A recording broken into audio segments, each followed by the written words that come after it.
বন্ধুরা, আপনারা যদি মোটোজিপি রেস দেখে থাকেন তাহলে এটা তো অবশ্যই দেখেছেন যে রাইডাররা কর্নারিং করার সময় বাইক থেকে এরকম ঝুলে পড়ে, আবার অনেক সময় বাইক থেকে এরকম একটা পা বাইরে বার করে দেয়। এগুলো তারা কেন করে, এর পিছনে কি কারণ আছে? তো বন্ধুরা, আজকে আমরা এই ভিডিওতে এমনই অজানা কিছু রাইডিং কৌশল জানবো যেগুলো মোটোজিপি রাইডাররা ব্যবহার করে তাদের বাইককে অনেক দ্রুত গতিতে চালাতে পারে। সেগুলো আপনি নিজে ব্যবহার করেও আপনার রাইডিং দক্ষতাকে অনেক গুণে বাড়াতে পারবেন। তাই বন্ধুরা, ভিডিওটি খুবই ইনফরমেটিভ হতে চলেছে, তাই ভিডিওটি সম্পূর্ণ অবশ্যই দেখুন। নাম্বার 9, বাইককে খুব দ্রুত থামানোর জন্য বডিকে প্যারাশুটের মতো ব্যবহার করা। আমরা যখন কোনো দ্রুত গতির বাইককে থামানোর জন্য সজোরে ব্রেক কষি, তখন বাইকের সম্পূর্ণ ওয়েটটা সামনের দিকে শিফট হয়ে যায়, যার ফলে বাইকের পিছনের চাকা শূন্যে উঠে যায়। সাধারণ অবস্থায় গ্র্যাভিটি কোনো বস্তুকে 1G পর্যন্ত নিচের দিকে টেনে রাখতে পারে, তাই ব্রেক করার সময় পিছনের চাকার এই লিফট ফোর্সটা 1Gর থেকে যখন বেশি হয়ে যায়, তখন গ্র্যাভিটির বিরুদ্ধে গিয়ে পিছনের চাকা শূন্যে উঠে যায়। মানে সাধারণ অবস্থায় কোনো বাইককে আমরা সব থেকে বেশি 1G পর্যন্ত ডিঅ্যাক্সেলারেট করতে পারবো, তার থেকে বেশি দ্রুত থামাতে গেলে পিছনের চাকা শূন্যে উঠে উল্টে পড়তে পারি। কিন্তু আপনি কি জানেন, মোটোজিপি রাইডাররা তাদের বাইককে 1.8G পর্যন্ত ডিঅ্যাক্সেলারেট করতে পারে। মানে আমাদের প্রায় দ্বিগুণ গতিতে বাইক থামাতে পারে, কিন্তু পিছনের চাকা শূন্যে ওঠে না। এটা করতে পারে তারা কারণ সজোরে ব্রেক কষার সময় বডির উপরের দিককে প্যারাশুটের মতো ব্যবহার করে। জোরে ব্রেক মারার সময় তাদের বডিকে এমন আকৃতির করে নেয় যাতে সামনের বাতাস সজোরে তাদের বডিতে ধাক্কা মারে এবং সেই চাপে বাইকের পিছনের চাকাকে মাটির সঙ্গে চেপে রাখতে সাহায্য করে, যার ফলে অনেক গতিতে অনেক জোরে ব্রেক মারা সত্ত্বেও পিছনের চাকাকে শূন্যে উঠতে দেয় না। নাম্বার 8, বাইককে দুলতে দেয়া। বাইক সর্বদাই এক সরলরেখা বরাবর চলে, কিন্তু যদি কোনো কারণে দুটো চাকার ডাইরেকশন পরিবর্তন হয়ে যায়, মানে ধরুন সামনের চাকা যেতে চাইছে ডান দিকে এবং পিছনের চাকা যেতে চাইছে বাঁ দিকে, এইরকম দুটো চাকার ডাইরেকশন কিছু সময়ের জন্য যদি পরিবর্তন হয়ে যায়, তাহলে বাইক দুলতে শুরু করে। এটাকে অটোমোবাইলের ভাষায় ট্যাঙ্ক স্লাপার বলা হয়। এটা কম গতিতে হলে তো খুব একটা সমস্যা হয় না, কিন্তু এটা যখন অনেক বেশি গতিতে গিয়ে হয় তখন একটা ভয়ঙ্কর পরিস্থিতির সৃষ্টি হয়। এই দোলনের ফলে বহু রাইডার বাইক ক্র্যাশ হয়ে মারা গিয়েছে, তার জন্য অনেকে এটাকে ডেথ ওয়াবেলও নাম দিয়েছে, মানে মরণ দোলা। যদিও এই দোলনের হাত থেকে বাঁচতে বেশি সিসির বাইকগুলোতে স্টিয়ারিং ড্যাম্পার নামে একটা ডিভাইস লাগানো থাকে, কিন্তু সেটা লাগানো থাকা সত্ত্বেও অনেক সময় বেশি গতিতে গিয়ে কিছু সময়ের জন্য হলেও এইরকম টলমলো শুরু হয়। আর সেটাকে কন্ট্রোল করার জন্য এই মোটোজিপি রাইডাররা বাইককে তার নিজের অবস্থায় ছেড়ে দেয়, মানে দুলতে দেয়, জাস্ট হালকা করে হ্যান্ডেলটা ধরে থাকে। ওই জায়গায় যদি আপনি বা আমি থাকতাম তাহলে হয়তো সেটাকে আমরা গায়ের জোরে থামানোর চেষ্টা করতাম, কিন্তু এটা করাটা সম্পূর্ণ মূর্খামি। কারণ ওই সময় হ্যান্ডেলের উপরে আমরা যত বেশি গায়ের জোর প্রয়োগ করার চেষ্টা করব বা ব্রেক মারার চেষ্টা করব, দোলন তত ভয়ঙ্কর রূপ নেবে এবং শেষমেশ বাইক ক্র্যাশ হয়ে যাবে। তাই মোটোজিপি রাইডাররা সেটা করে না। মোটোজিপি রাইডাররা হালকা করে হ্যান্ডেলটা ধরে রেখে বাইকটাকে দুলতে দেয়, কারণ দুলতে দুলতে বাইক নিজে থেকেই স্টেবল হয়ে যাবে। নাম্বার 7, ট্যাঙ্কের সঙ্গে হাঁটুকে মোচড় দিয়ে ধরে রাখা।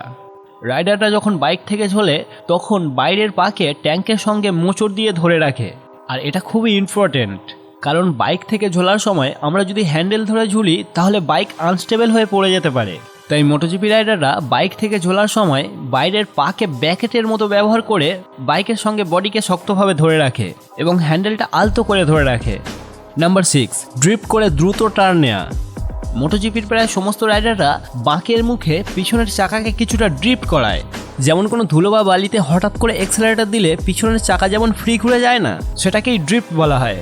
সেই রকম বেশিরভাগ মোটোজিপি রাইডাররা ব্যাক ঘোরার সময় জোরে এক্সেলারেটর দিয়ে পিছনের চাকাটাকে এইরকম একটুখানি ফ্রি ঘোরায়। এটা তারা করে কেন? এটা করার পিছনে দুটো কারণ আছে। প্রথম কারণ হলো মসৃণ রাস্তায় এটা করে চাকার জন্য সবথেকে ভালো গ্রিপ খোঁজে। ধরুন যেখান থেকে বাইকটা কাত করবে সেখানকার রাস্তাটা হয়তো খুবই মসৃণ, তাই সেখানটায় বাইকটা কাত করলে চাকা স্লিপ করে পড়ে যাওয়ার একটা রিস্ক থেকে যায়। কিন্তু সেখানে যদি একটুখানি বেশি এক্সেলারেট করে পিছনের চাকাটাকে কিছুটা ফ্রি ঘোরানো হয়, তাহলে পিছনের চাকা ফ্রি ঘুরতে ঘুরতে যেখানটায় ভালো গ্রিপ পাবে সেখানটায় গিয়ে ফ্রি ঘোরা থেমে যাবে। এইভাবে চাকা এবং রাস্তার সঙ্গে একটা ভালো গ্রিপ খুঁজে পাওয়া যাবে। আর দ্বিতীয় কারণ হলো এটা করে কর্নারিংয়ে রাস্তা কিছুটা কমিয়ে নেওয়া যায়। মানে ধরুন একটা ইংরেজি ইউ শেপের বাঁক রয়েছে, সেখানে পিছনের চাকাটা একটুখানি ড্রিফট করে স্লাইড করে নিলে বাঁকটা ভি শেপের হয়ে যাবে, এর ফলে বাঁকের রাস্তাটা কিছুটা কমে যাবে। নাম্বার 5, বাইককে সোজা রেখে বডিকে ঝুলিয়ে দেয়া। আপনি দেখবেন সমস্ত মোটোজিপি রাইডাররা কর্নারিং করার সময় বাইক থেকে এরকম ঝুলে পড়ে। আমরা সাধারণত সবাই কর্নারিং করার সময় বাইককে ব্যালেন্স করার জন্য বডিটাকে তার বিপরীত দিকে টেনে রাখি, মানে বাইক যেদিকে হেলে যায় তার বিপরীত দিকে বডিটাকে টেনে রাখি। কিন্তু মোটোজিপি রাইডাররা তার উল্টোটা করে। মোটোজিপি রাইডাররা কোনো বাঁক ঘোরার সময় বাইক যেদিকে কাজ হয় সেদিকেই তারা আরও বেশি করে বডিটাকে ঝুলিয়ে দেয়। এটা কেন করে? এটা করার পিছনে কারণ হলো এটা করে তারা লিন অ্যাঙ্গেল কিছুটা কমিয়ে ফেলতে পারে। মানে ধরুন যে বাঁকটা বাঁকার জন্য আপনার বাইককে 45 ডিগ্রি হেলাতে হবে, সেখানে যদি আপনি বাইক থেকে কিছুটা এরকম ঝুলে পড়েন তাহলে সেই বাঁকটাতে আপনার বাইককে 40 ডিগ্রি হেলিয়েই সেই বাঁকটা পার করতে পারবেন। মানে একটুখানি বাইক থেকে ঝুলে পড়ার জন্য আপনি প্রায় 5 ডিগ্রি অ্যাঙ্গেল কমিয়ে ফেলতে পারছেন।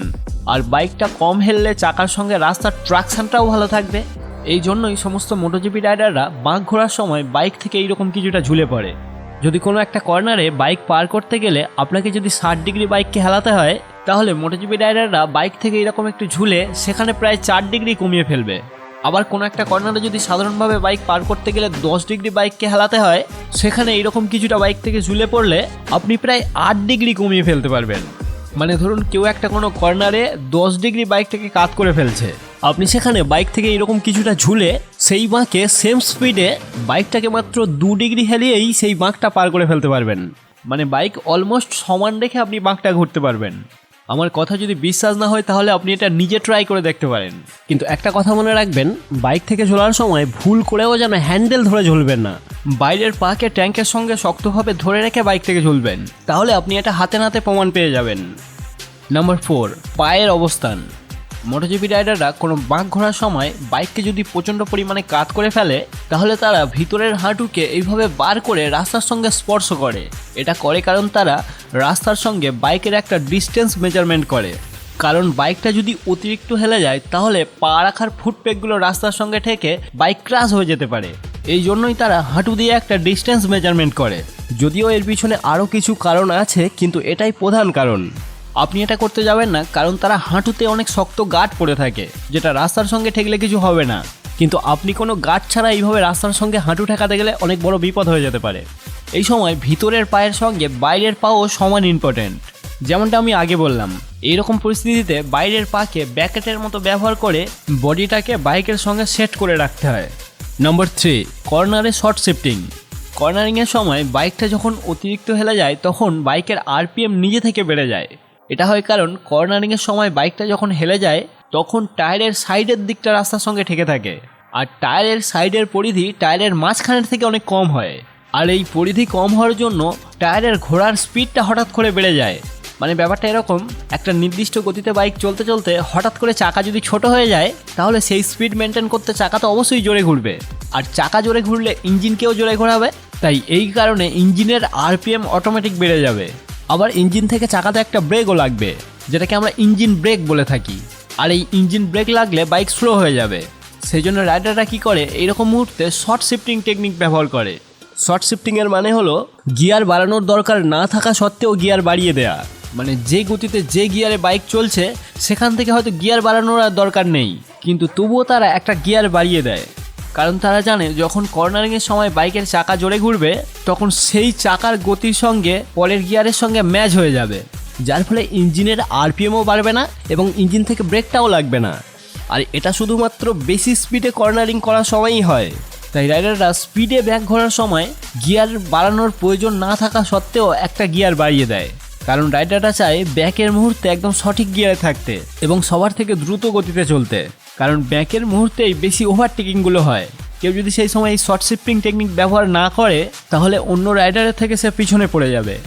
যদিও এটা সাধারণ রাস্তায় বোঝা যায় না, কারণ সাধারণ রাস্তায় আমরা ততটা গতিতে চলি না বা রেস ট্র্যাকের মতো বাইকটাকে অত বেশি কাদও করি না, কিন্তু এটা রেস ট্র্যাকে অনেক বেশি গুরুত্বপূর্ণ। নাম্বার 2, বাইক থেকে একটা পা ঝুলিয়ে দেয়া। বেশিরভাগ রাইডাররা দেখবেন কিছু বাঁক ঘোরার সময় এইরকম একটা পা বাইরে বার করে দেয়। এই পা বার করার পিছনে একটা কারণ নেই, এর পিছনে বেশ কিছু কারণ আছে। এর মধ্যে প্রধান কারণ হলো হার্ড ব্রেকিং করার সময় বাতাসের বাধাকে যতটা সম্ভব কাজে লাগানো। যেমন প্রথমেই বললাম, হার্ড ব্রেকিং করার সময় রাইডাররা শরীরের উপরের অংশকে প্যারাশুটের মতো ব্যবহার করে। সেই রকম পা বাইরে বার করে দিলে পায়ের উপরেও কিছুটা বাতাস বাঁধবে এবং তার ফলেও বাইক কিছুটা স্লো হবে। আর দ্বিতীয় কারণ হলো পিছনের রাইডারকে ওভারটেক করতে না দেয়া। রেস ট্র্যাকের কিছু কিছু জায়গা আছে যেখানে বাইক খুব স্লো চালাতে হয়, সেখানে একে অপরের ওভারটেক করে নিতে পারে। সেই জন্যই রাইডাররা এইরকম পা বাইরে বার করে পিছনের জনকে বাধা দেয়, যাতে পিছনের জন তাকে সহজে ওভারটেক করতে না পারে। এর পিছনে আরও বেশ কিছু কারণ আছে, যেমন কর্নারিংয়ের সময় বাইক যাতে না পড়ে যায় তার জন্য পা দিয়ে কিছুটা ব্যালেন্স করতে পারে ইত্যাদি, কিন্তু এই দুটো কারণই আমার মুখ্য কারণ মনে হলো। নাম্বার 1, হুইলি আটকানোর জন্য দাঁড়িয়ে ওঠা। যেমন খুব জোরে ব্রেক কষার সময় পিছনের চাকা শূন্যে উঠে যায়, ঠিক তেমনই খুব ফাস্ট অ্যাক্সেলারেশন করলে সামনের চাকা শূন্যে উঠে যায়, মানে হুইলি হয়ে যায়। আর এই হুইলিকে আটকানোর জন্য রাইডাররা সিট থেকে দাঁড়িয়ে উঠে সামনের দিকে ঝুঁকে পড়ে, যার ফলে হুইলি না করেও খুব ফাস্ট অ্যাক্সেলারেশন করে সামনের দিকে এগিয়ে যেতে পারে। তো বন্ধুরা, প্রধানত এই টেকনিকগুলো ব্যবহার করেই মোটোজিপি রাইডাররা তাদের বাইককে অনেক দ্রুত গতিতে চালাতে সক্ষম হয়।